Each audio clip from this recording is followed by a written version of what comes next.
Hey everybody, DJ Rob the Mel Guy here. It's been a while. I have not made a video review in some time here. I can't even remember. I'm sure you can go on my channel and see the last video I made.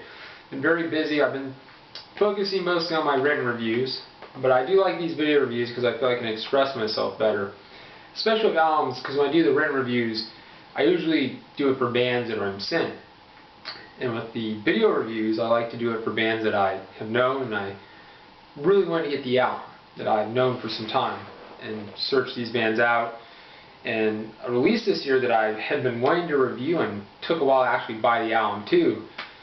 Again, many things, factors, money, trying to save up, other albums I wanted to buy, but finally I acquired about 2-3 weeks ago Church of Misery by Kingdom Scum, the brand new album from Church of Misery that came out this year back in May, so a little late for this review. This album's been out for a while, people have been able to hear it, get a feel for it. I only have heard, actually when it first came out I only heard a couple songs from this. I only heard Brother Bishop, which Metal Blade had released, and then the Quartermass cover, One Blind Mice. So that was something I wanted to make sure was to get this album, because I really did like Brother Bishop especially. That song alone was kind of the selling point for me. Church of Misery I've been familiar with for about 1.5 years now. It definitely came about of my enjoyment of Electric Wizard, I Hate God. Of course, I've been a St. Vitus fan for some years now here. I really do. That's my second probably favorite band besides the guys behind me, Rush here. That's my favorite, of course, as you know from my past videos. And Church of Misery I've been listening to quite a bit, and these guys are just killer. This is some solid doom metal, very powerful music. The lyrical themes about serial killers I will just touch upon here. Many bands do this. It goes back to Black Sabbath, Jack the Stripper. You have numerous bands that have songs about serial killers, Macabre, the list goes on and on. But Church of Misery, what I have to say about this group is they really do their research and how they convey it into the music. It really fits well, the darkness, just the power of the music. And these guys have such talent for taking the dark subject matter, incorporating it in a very creative way with the doom metal sound. The Sabbath, you have a lot of dark chords, you have a lot of drumming that slow down the tempos. A lot of the songs on this album especially at times can just come up and hit you with such force. They can really also contain that groove, especially the hard rock from the 70s, Blue Cheer. I hear a lot of that bluesy, heavy, dark style of music on this album. By Kingdom Scum, to me, it's possibly one of the heaviest releases I've heard this year. It's some of the best, even production. The way I first heard it coming out of the speakers took me by surprise. And the way the album starts out, I think I should get into that first, is an instrumental called the BTK, which is about the BTK killer, Dennis Rader. That guy is a very disturbed individual. But the way how they don't even need to use words, they just have to use the music, the intro drumming, very tribal, very, in a way, connects. These guys are a Japanese doom metal band. I feel bad I didn't give you some background if you don't know about them. They're a Japanese doom metal band, and these guys are just huge fans of that sound, that Sabbath-like doom. And the way the drumming starts out on this album, though, it's very, it builds up suspense. It hooks you in. And it took me by surprise. And definitely, when the guitars and the bass come crashing in, everything is just so powerful. Such a sonic, destroying sound that I just was, oh wow. My car, the speakers were shaking, I feel, when I was playing this song. And it's a really, to me, creative way, but it's simple. Again, I hear a lot of people say, well, it's not technical enough.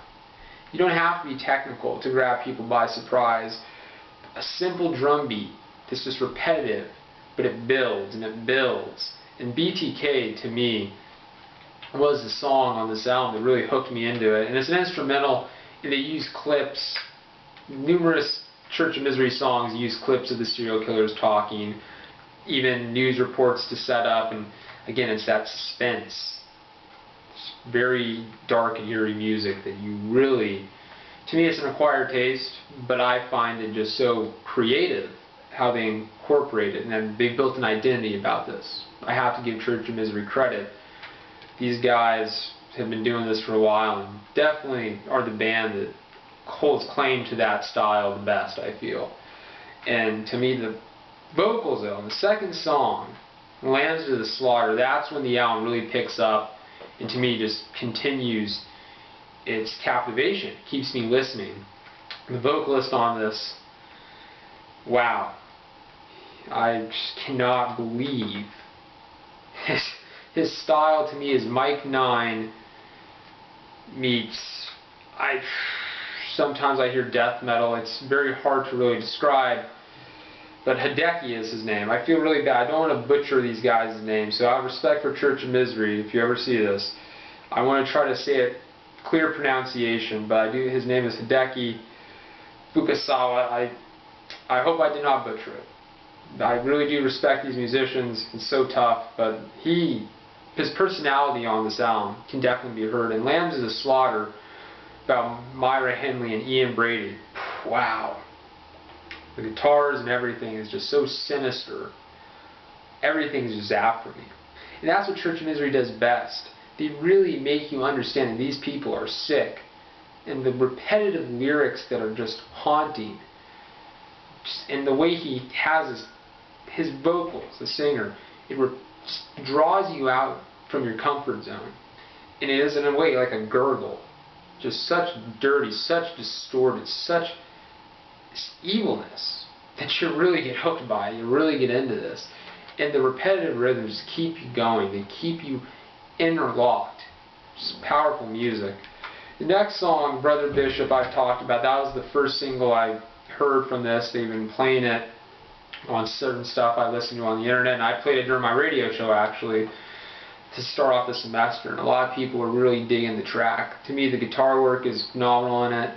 You have such powerful chords being used. Again, the vocals, the personality. Singer, he's amazing. I really do recommend checking out Brother Bishop to start out getting into the sound.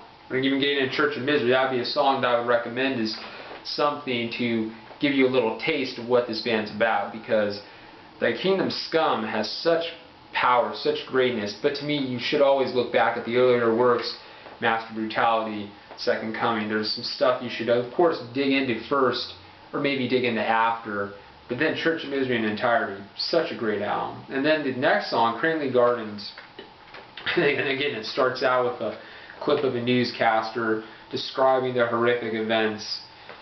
And it's something to me that, again, there are many people that find it offensive, creepy. These guys are paying homage, not paying homage to serial killers, but they're referencing serial killers. I don't see the problem with it. I see it as something that, I don't see any problem. I just see it as something so cool, interesting. It's unique in how they do their research while incorporating with this loyalty to the Sabbath blueprint. Again, just dark chords, dark rhythms that are also at the same time groovy. They flow. There's something that keeps you moving your head. You are enjoying the music, I find. Cranley Gardens definitely is the song that I feel, again, continues that guttery, the vocal style used, very harsh. And it wasn't until the next song, One Blind Mice, that I really heard some influences that I think can appeal to a lot of people. It's a cover of Quartermass, but they incorporate the doom. They even incorporate some sludge. I hear a lot of I Hate God influence, and that's one thing I like about Church of Misery, is because I am a fan of I Hate God, I've been able to really dig Church of Misery, and the differences are prevalent, but the similarities are something that I always pick up on, and I like that. And this is a band that, of course, they're not saying they're creating something original, new.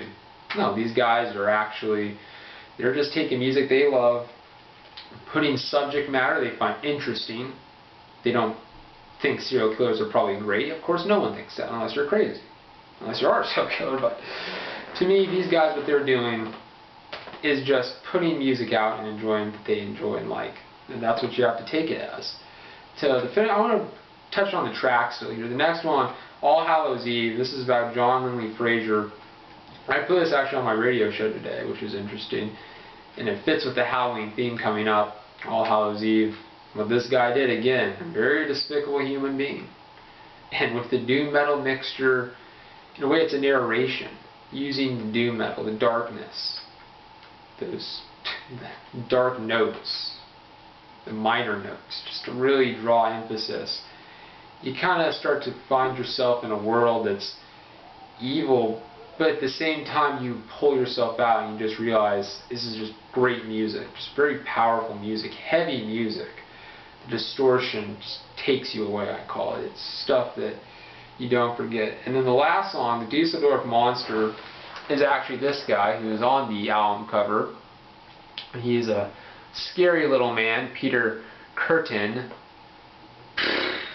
The bass line, just the bass, the rhythm, again, the bass and drums on this. Tatsu, the bass player, that's how it's pronounced, I believe. Tatsu. His bass playing's phenomenal. He's got it low, the plucks the notes, and they just ring out and hit you in the ears. And then to me, this is just such a solid track. It's also a pretty long track too, which I like. And some people don't. I understand that there's some problems with the whole idea that, well, it's repetitive. It doesn't finish. It goes off. There's no precise point. It's not like a thrash song where it just straight through and stops. But I like this. I find it great because it's still, the power, the captivation is there. The personality of this band is very immense. It really grabs you. If you like bands that really stay solid and true to their music the whole way through, and you're into that, because that's what kept me listening to this album. Like Kingdom Scum, I'm telling you people right now, all you metal fans watching this video need to check it out. It's such a great album. And I feel bad. I wanted to review this. I wanted to get the album earlier, but with so much going on, it was tough. This Japanese doom metal band really does a good job. Probably one of Japan's top metal acts. Hands down, in my opinion. But that's my opinion, though, here. But this is a good album. You need to check it out. Like Kingdom Scum. And also to bring up, I just find it very unfortunate that our government, due to the shutdown, prevented this band from touring. I was actually hoping to see them. They just had to postpone the tour. Unfortunately, the day that near my area that's closest, it's been postponed, I have a prior obligation, a show that another band I like that I had bought tickets for, which sucks. I would love to see Church of Misery. These guys are great, and I'd love to hear some of the songs from this album. But because our government, and all parties of our government, not just one, everybody, had to not agree, had to be cranky old people, just couldn't pick something, this great band had to postpone. But you know what? I hope this review does service for this album and gets people to check it out because it's great. It's really solid. I'd say this is definitely one of my top, it's going to be in my top 10 albums of 2013, without question. Church of Misery, like Kingdom Scum, people. I'd give it an 8 out of 10, possibly 8.5. Usually when I do written reviews, it's easier just to put the 8.5, but saying it, it's just as easy too. And I hope to do more of these. If you guys like this, definitely comment below. You know what to do. We can talk about it. If you like the album, if you didn't like the album, let me know. I think it's a solid album. That's my opinion. I'm sure you have your opinions. And Church of Misery, if you have a chance to see them on this tour across North America and you don't have prior obligations due to the postponing like I did, go. Check them. I'm sure the shows are going to be awesome. Saviors is going to be one of their openers for the West Coast states, which, again, damn our government. So later, everybody, DJ Rob here will be going, and I hope that I can do more of these. I really do enjoy the video reviews, and I hope you like them too. And maybe I'll do some more for any other upcoming albums if I have the time. Later.